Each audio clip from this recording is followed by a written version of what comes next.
Bom, a gente vai estar apresentando sobre os fatores de risco à saúde mental dos motoboys, o que causa isso, por que que isso é prejudicial para eles. Vamos estar dando algumas alternativas e apontar alguns estudos sobre.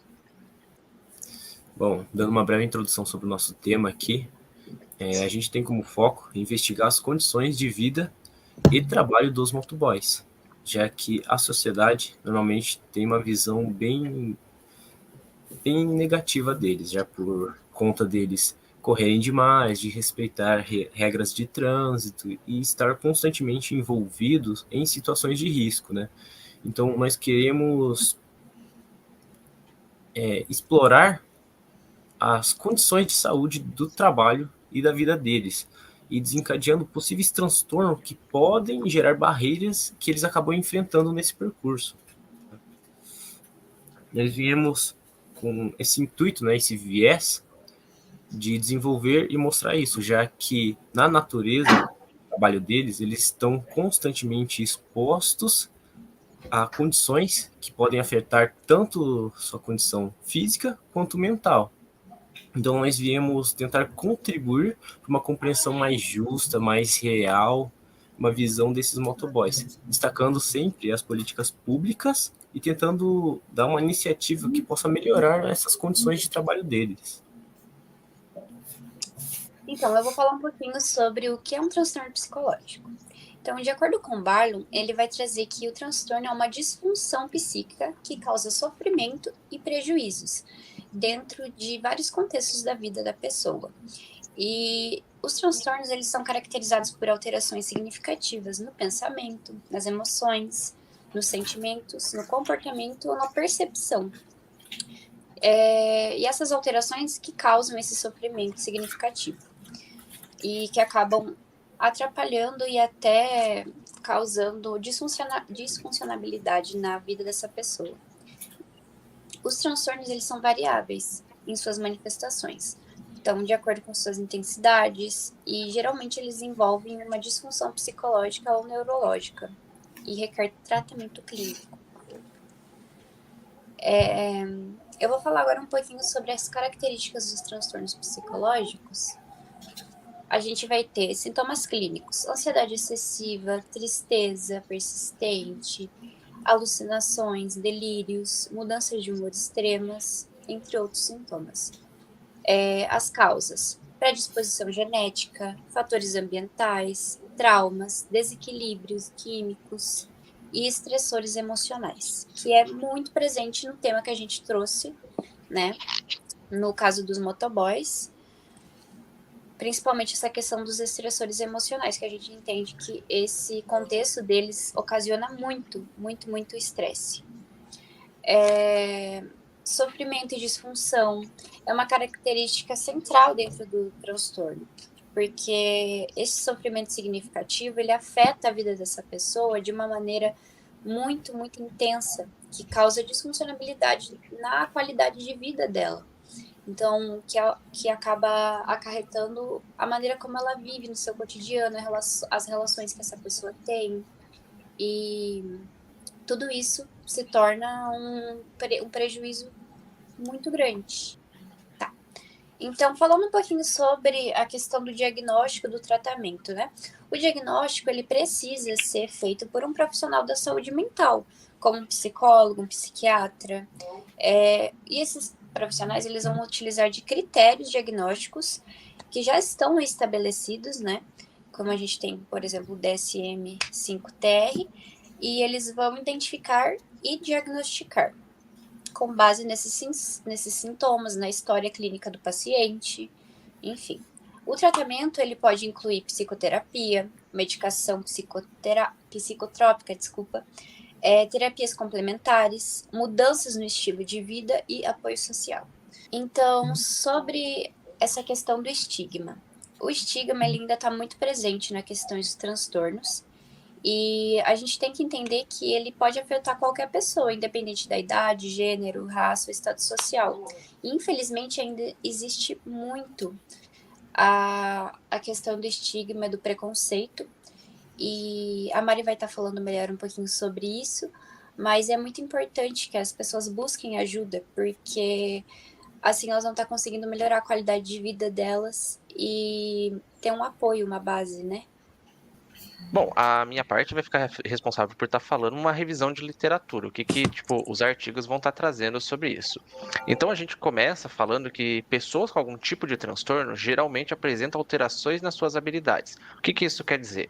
Isso afeta a funcionalidade dela, e isso, como fator, aumenta os riscos de ela sofrer um acidente. E o Brasil acaba sendo um dos campeões mundiais de acidente no trânsito, com números elevados envolvendo motocicletas.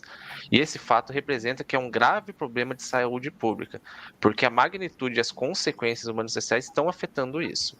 E de acordo com o relatório global sobre o estado de segurança viária da OMS, os motociclistas representam 23% dos óbitos no trânsito. Por quê? Porque um acidente de carro tem vários fatores que conseguem preservar a integridade física da pessoa. Na moto, não. Qualquer batidinha, a pessoa se machuca muito mais gravemente. E uma estimativa feita em 2014 identificou que 1 em cada 5 indivíduos no planeta apresentam critérios para transtornos mentais comuns. O que isso significa? Que 17% da população pode ou tem algum tipo de transtorno mental. E a urgência nas entregas faz com que esses motoboys se exponham a maiores riscos. Por quê? Porque eles dependem disso e respeitar as normas de trânsito. E eles acabam ignorando, porque quanto mais rápido eles vão estar entregando, mais dinheiro eles vão estar ganhando. Então, o fato deles estar correndo já colocam ele em fatores de risco maior. E o comportamento de urgência, as pessoas costumam dar culpas no motoboy, porque é só ele que está correndo porque ele quer ganhar mais. Mas, na verdade, acaba sendo uma consequência de exigências dos próprios empregadores dele.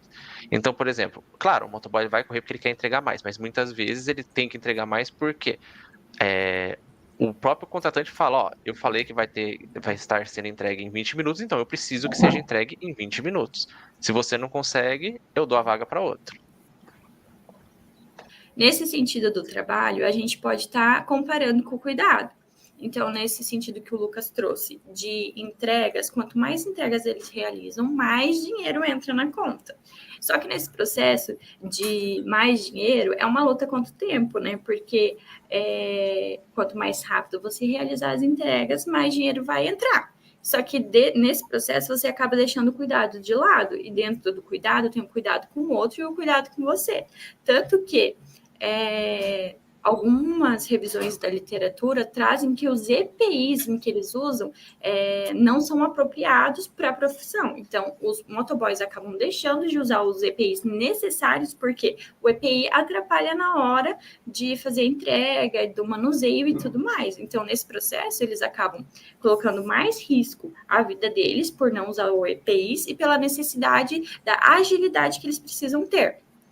E daí também entra num outro fator de que 97% da população que está nessa classe de trabalho, ela é composta por homens. Então, quando a gente fala de doença nesse processo, tem um estigma muito grande, como a Sabina trouxe, do homem não conseguir falar, do homem não poder falar, né? Então, a gente minimiza o aspecto da doença nessa população, ainda mais nessa classe. Então, eles têm uma ideologia de vergonha, de falar o que eles estão sentindo, acham que é pequeno, mas isso vai acarretando futuramente em transtornos, e que pode virar uma bola muito maior.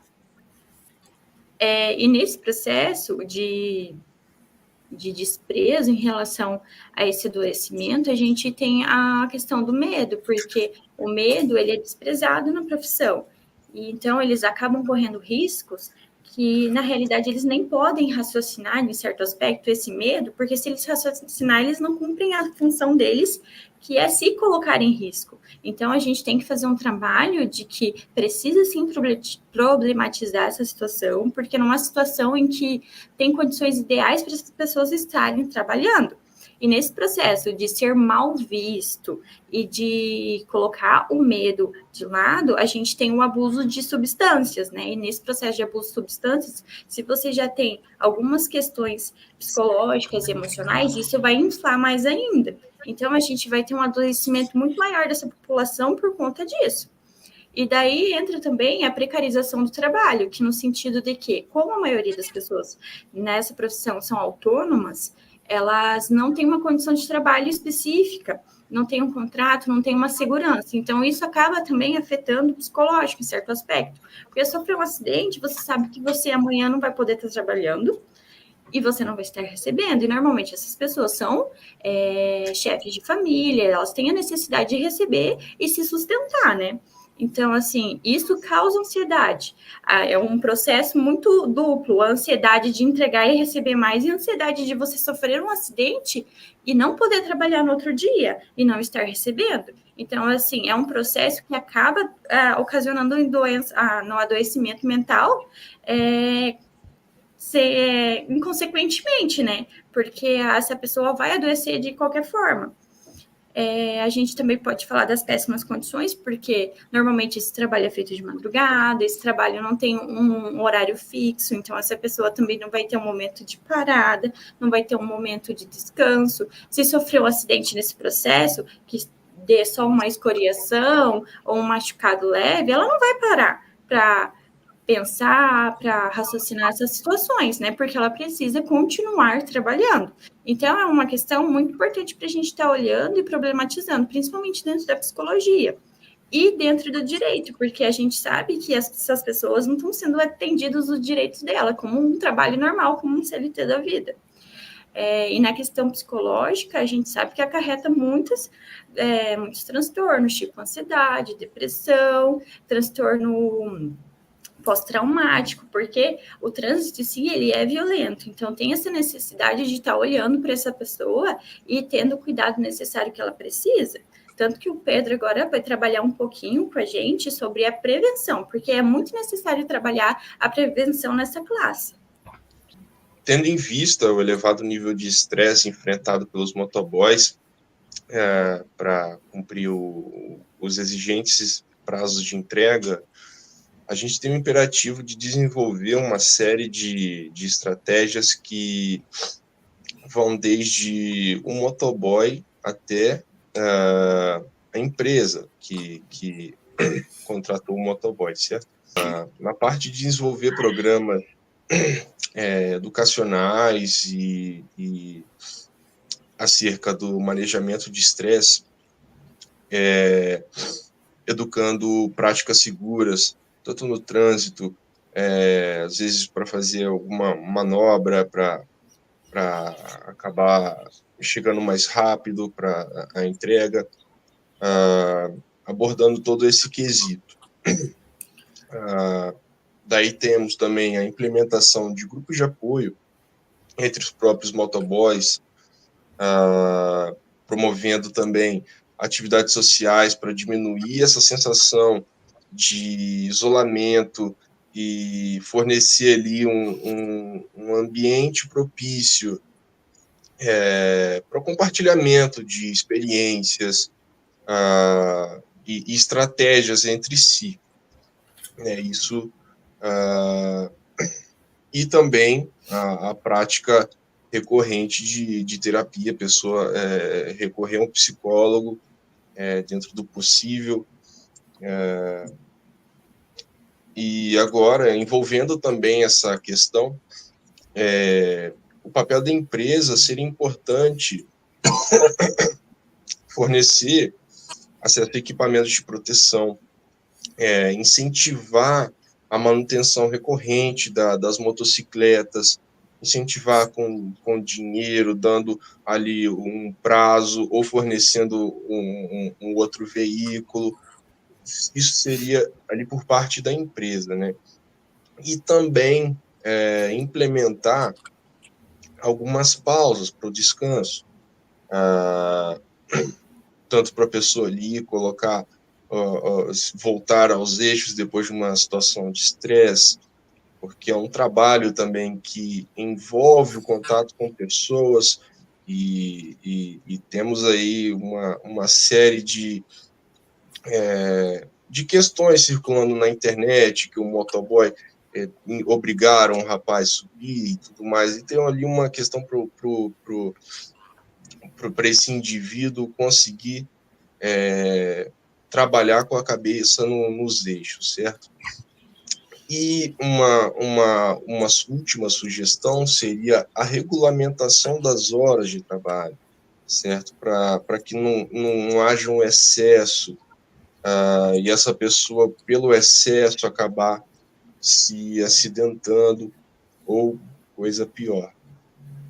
Bom, conforme o Pedro acabou de falar, e como fechamento desse trabalho, a criação de rede de suporte social desempenha um papel crucial na prevenção do estresse, aonde esses motociclistas podendo estar reunidos entre amigos ali da mesma profissão, numa pausa de descanso, para simplesmente bater um papo, falar como foi, aliviar o estresse, ajuda a diminuir essa carga do trabalho e que, consequentemente, vai acabar dando uma segurança maior para eles quando eles voltarem a trabalhar. Então, esse suporte social vem como um fator importante na redução do estresse ocupacional, aonde ele volta a trabalhar depois descansado, aliviado muitas vezes e bem alimentado, porque, como já foi dito anteriormente, muitas vezes eles querem entregar muito para ganhar mais e acabam esquecendo das condições fisiológicas dele. Muitas vezes não se hidratando muito bem, não comendo muito bem, e isso também acaba afetando a direção deles no trânsito. Então, finalizando esse trabalho, é importante, além de tudo, a regulamentação, criação de rede de suporte, segurança e condições dignas de estar trabalhando. Segue as referências que a gente utilizou para estar conduzindo esse slide, essa apresentação. E obrigado pela atenção.